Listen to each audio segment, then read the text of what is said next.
I love throwing a chatterbait down here in South Florida. It's a good bait to cover a lot of water to locate fish. It's a good locating bait. What I do is, you can see here, is I run it on braid. With being a fast moving bait and you got all this vegetation, it's a good key thing to have. You can just snatch it right to that grass. You don't get all watered up with you do with fluorocarbon. So you can get away with throwing the braid because the water's a little bit dingy and I also burn it pretty quick. When I run a 8-to-1 gear ratio reel, like you can just like slow roll it. You can feel every little thing on there. A lot of times with the fluorocarbon, you don't know you have a bite until it just loads up or it's too late and you see it gets down in that grass. You think you got grass, but really it's a fish. But you could tell the difference with running the braid from loading up in grass or getting a bite. The braid transmits the vibration a lot better than a fluorocarbon will.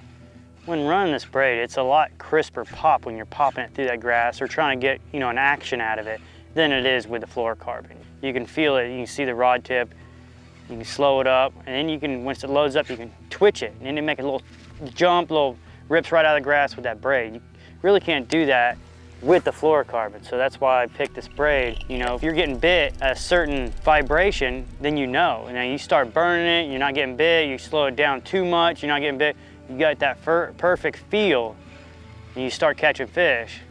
But you can do that with the braid. You can't really do that with the fluorocarbon. I like to throw this chatterbait on a 7/4 moderate rod. It's a medium, so it's got a lot of tip to it. And you need that with this braid. If it was too stiff of a rod, you'd snatch it away from these fish when they try to swipe at it or try to get it. You get that tip on there, and it helps them suck to it, load up on it, and you can snatch it out of the grass too with the braid.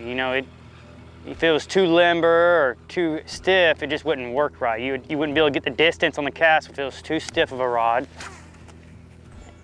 And if it was too flimsy, a light action, you'd be able to snatch it out of the grass and get good hook sets.